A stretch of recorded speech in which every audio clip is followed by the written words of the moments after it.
La inteligencia de Estado, en su esencia más pragmática, se enfrenta constantemente a dilemas existenciales. Para garantizar la seguridad nacional y prevenir actos de violencia, es casi un requisito que las agencias tengan ojos y oídos dentro de aquellas organizaciones que consideran peligrosas. Idealmente, un infiltrado debe pasar información crucial que permita detener complots y salvar vidas. Pero la realidad, como ha demostrado una y otra vez la historia, suele ser mucho más compleja y moralmente turbia. ¿Hasta dónde debe llegar un agente para mantener su credibilidad? ¿Cuánta sangre es necesaria para convencer a una organización armada de que uno es un miembro leal, evitando así la exposición y la muerte?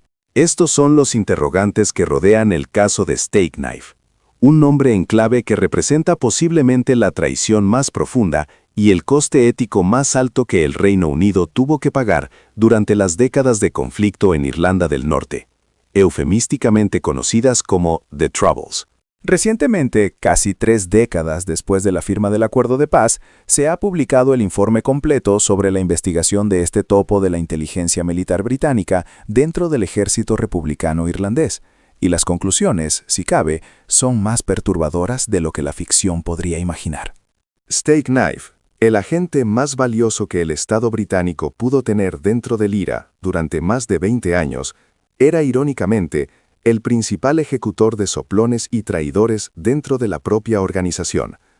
Esta es la paradoja central que hace que el caso sea extraordinariamente brutal. El carnicero de los informantes resultó ser el informante más grande. Se sugiere que la metodología empleada por este agente, cuyo papel era cazar, interrogar, torturar y ejecutar a cualquiera sospechoso de colaborar con las fuerzas británicas, era su mejor, aunque macabra, coartada. El informe final ha concluido lo que muchos temían. En el caso de este infiltrado en particular, sus acciones probablemente resultaron en la muerte de más personas de las que pudo salvar, con un recuento que asciende a 14 asesinatos y 15 secuestros de los que se le responsabiliza directamente. La crueldad inherente a su función fue la garantía de su supervivencia como agente doble. Los relatos sobre su modus operandi dentro del Notting Squad son espeluznantes. Se describe que su método de operación nunca cambió. Secuestraba a los sospechosos, los vendaba, los forzaba a confesar bajo tortura y, aunque a menudo les prometía clemencia si cooperaban, la sentencia inevitable era la ejecución. De esta forma, Freddy Scappaticci, el hombre detrás del alias Steak Knife, cuya identidad fue expuesta por la prensa en 2003, 22 años antes de que el gobierno británico la confirmara, y que negaba rotundamente el cargo hasta su muerte en 2023, se consolidaba como un psicópata leal al IRA, cuando en realidad estaba siendo compensado por sus captores. Patrick Radden Keefe, en su aclamado trabajo de investigación, señala que esta brutalidad inhumana fue precisamente lo que lo convirtió en la joya de la inteligencia británica en Ulster. El aspecto más inmoral de esta operación reside en la supuesta complicidad del Estado. El informe oficial de la investigación, liderada por el jefe de policía John Boucher, critica duramente a las agencias de inteligencia, especialmente al MI5, por priorizar la seguridad de la gente por encima de la protección de vidas inocentes. Se plantea la hipótesis de que, de forma sistemática, se optó por ignorar o no actuar sobre 3.517 informes de inteligencia que Steak Knife suministró, presumiblemente para evitar que cualquier acción policial pusiera en peligro su identidad. Es decir, parece que la protección del topo era una prioridad superior a la prevención de atentados o la protección de civiles. Además, la investigación sugiere que hubo pruebas de que los gestores de Steak Knife lo sacaron 2 veces de Irlanda del Norte al saber que la policía estaba tras su pista por su participación en crímenes graves. Si bien las motivaciones financieras y el miedo a volver a prisión se mencionan como posibles razones por las que Scappaticci accedió a trabajar para el enemigo, el reporte afirma que el ejército se aseguró de que fuera compensado adecuadamente con pagos que ascendieron a decenas de miles de libras, incluyendo ayuda para la compra de una vivienda. El hallazgo más significativo y reciente de la investigación ha sido la admisión de la profunda implicación del MI5. Durante años, esta agencia de inteligencia secreta negó tener más que un papel periférico en las operaciones de Steak Knife. Sin embargo, en el último año, finalmente han entregado documentación que permite a los investigadores afirmar con seguridad que el MI5 tuvo conocimiento de Steak Knife desde que fue reclutado y recibió todos los informes de sus actividades. Todo lo relacionado con Steak Knife se hizo con el conocimiento y consentimiento del MI5, que sabía de su implicación en delitos graves. Esta falta de transparencia y la limitada cooperación de las agencias de inteligencia durante 8 años de investigación han sido un foco de crítica constante. Las familias de las víctimas que padecieron la tortura y asesinato a manos del Escuadrón de los Locos del IRA y que fueron víctimas de este terrorista infiltrado, consideran un insulto que tanto el MI5 como el gobierno británico se sigan negando a confirmar lo que el público sabe desde hace 22 años, que el asesino infiltrado era Freddy Scappaticci. Según la firma de abogados que representa a las víctimas, esta negativa persistente es una bofetada del Estado en un momento en que debería estar ofreciendo una disculpa plena por asesinatos sancionados o, al menos, tolerados por el Estado entre 1979 y 1994. El hijo de una de las víctimas capturadas y ejecutadas por Steak Knife resumió el sentimiento generalizado con una pregunta dolorosa que encapsula la ironía del informe. ¿Cómo podemos decir que conocemos la verdad si falta este detalle crucial? El caso Steak Knife, por lo tanto, no es solo la historia de un agente doble, sino un crudo análisis sobre los límites de la moralidad en la guerra sucia y el alto precio que una nación está dispuesta a pagar y a hacer pagar a sus ciudadanos en nombre de la seguridad. Si el caso de Steak Knife representa una herida tan profunda en la conciencia del Estado británico y en la memoria colectiva de Irlanda del Norte, es imprescindible que profundicemos en el contexto histórico que hizo posible semejante operación, The Troubles. Este periodo, que abarca aproximadamente desde finales de la década de 1960 hasta el crucial acuerdo de Viernes Santo de 1998, fue esencialmente una prolongada guerra de baja intensidad marcada por la violencia sectaria y la lucha por la soberanía.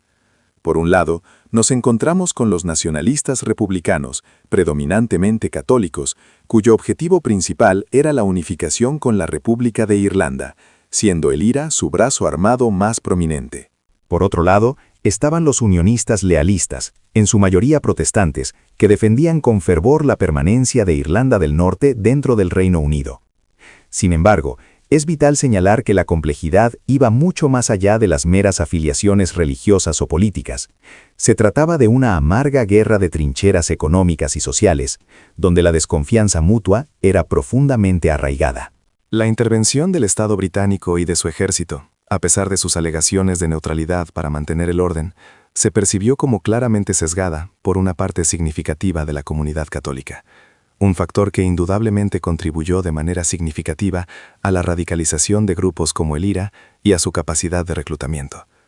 Las cifras de víctimas, que superaron las 3.500 personas, ilustran la brutalidad de un conflicto en el que ambos bandos emplearon tácticas terroristas. En este entorno de tensión constante y terror indiscriminado, la inteligencia se convirtió rápidamente en el activo más valioso de la contienda. Una hipótesis central sostenía que solo mediante una infiltración extremadamente profunda y prolongada en las cúpulas de las organizaciones armadas, las agencias de seguridad, como el MI5 y el ejército británico, podrían aspirar a prevenir atentados masivos y desmantelar la estructura del terror. Este imperativo de seguridad, que priorizaba la información por encima de casi cualquier otro valor, es lo que parece haber justificado la toma de decisiones éticamente insostenibles, como la protección de un asesino convicto.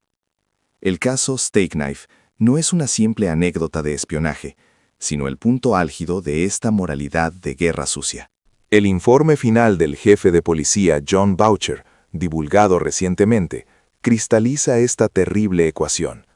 Para proteger a Steak Knife, considerado el agente más valioso en la historia del MI5 en el IRA, fue supuestamente necesario permitirle cometer atrocidades, incluyendo la tortura y el asesinato, a fin de cimentar su credibilidad como el despiadado ejecutor del Notting Squad. El dilema moral planteado, por lo tanto, no se resuelve con una contabilidad simplista de vidas salvadas, sino con la admisión oficial de que la necesidad de mantener la fachada de Freddy Scappaticci probablemente resultó en un saldo neto de víctimas mayor que el de las vidas que supuestamente se protegieron.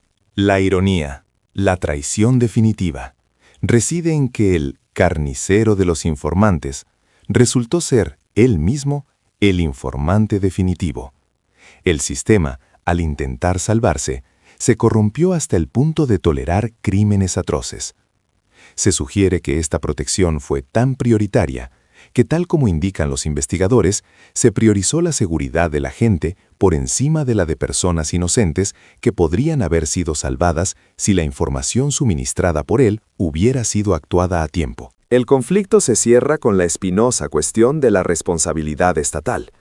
A pesar de que la investigación oficial ha identificado a Scappaticci y que la prensa lo había señalado hace más de 20 años, la negativa persistente del gobierno británico y del MI5 a confirmar su identidad formalmente, incluso tras su fallecimiento, sugiere que la prioridad sigue siendo proteger la reputación institucional del Estado, más que ofrecer una verdad reparadora y completa a las familias de las víctimas. Es sumamente plausible que una confirmación formal abriría la puerta a litigios masivos y a revelaciones aún más perjudiciales sobre la connivencia directa de oficiales de inteligencia en graves crímenes. El director actual del MI5 ofreció una disculpa, pero las familias han calificado la reticencia a nombrar a Scappaticci como una bofetada final, un acto de impunidad auspiciado por el Estado.